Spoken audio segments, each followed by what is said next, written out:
यह वीडियो पूरा देखने के बाद आपका जीवन पूरी तरह से बदल जाएगा, इसलिए ध्यानपूर्वक अंत तक देखना।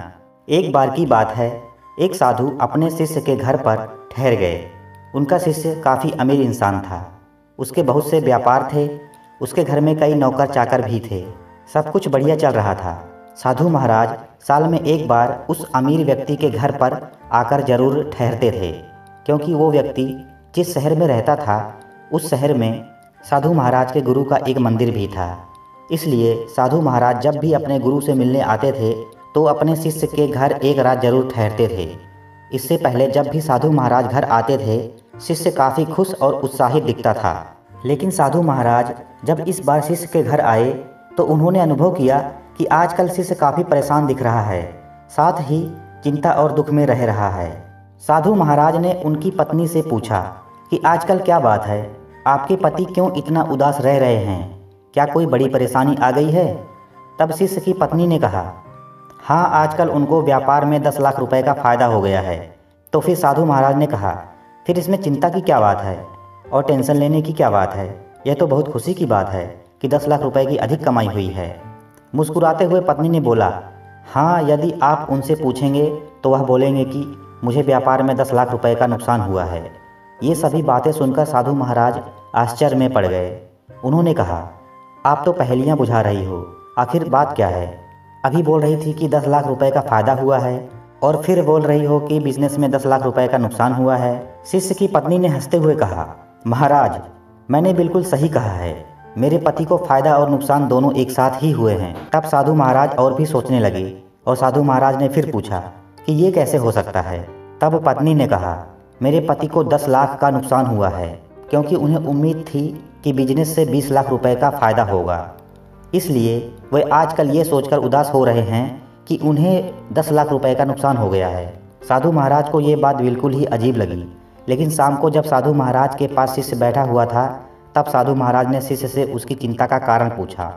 तो उसने कहा कि क्या बताऊं गुरुजी, बिजनेस में 10 लाख का नुकसान हो गया है। मुझे 20 लाख रुपए के फ़ायदे की उम्मीद थी, लेकिन फ़ायदा सिर्फ 10 लाख रुपए का ही हुआ है। ये सभी बातें सुनकर साधु महाराज मुस्कुराए और मन ही मन सोचने लगे कि इस इंसान का ध्यान 10 लाख रुपए के नुकसान की तरफ ही है, लेकिन जो 10 लाख रुपए का फ़ायदा हुआ है उस तरफ इस व्यक्ति का ध्यान ही नहीं है, क्योंकि यह इंसान केवल उम्मीद पर ही टिका था कि मुझे 20 लाख का फ़ायदा हो।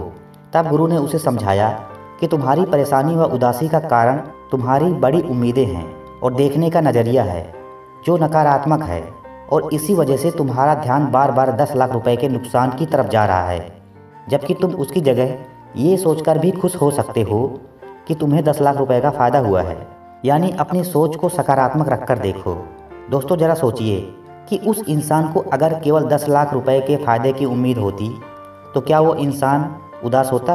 बिल्कुल ही नहीं। और अगर उसे सिर्फ 5 लाख रुपए की ही उम्मीद होती और ऐसे में अगर उसे 10 लाख रुपए का फ़ायदा हो जाता, तब तो वो इंसान कितना खुश होता। यानी एक बात यहाँ पर साफ साफ दिखती है कि इंसान के दुख का एक बड़ा कारण उसकी उम्मीदें हैं, उसकी आकांक्षाएं हैं और उसके देखने व सोचने के गलत नज़रिए ही होते हैं। इंसान बड़ी बड़ी उम्मीदें और आकांक्षा अपने मन में बना लेते हैं कि मुझे यह मिल जाए, मुझे वह मिल जाए, और इन सभी चीज़ों के चक्कर में अगर कोई चीज़ नहीं मिलती है तो इंसान उस बात को लेकर सोचने लगता है और उदास हो जाता है। इसलिए जीवन में उम्मीदें उतनी ही रखो जितनी मेहनत की हो। की गई मेहनत से ज़्यादा बेहतर परिणाम की उम्मीद रखना आपको निराशा की ओर धकेलेगी। इसलिए अपने कर्म और मेहनत पर ध्यान दो। कोई उम्मीद मत रखो, किसी से भी कोई उम्मीद मत रखो।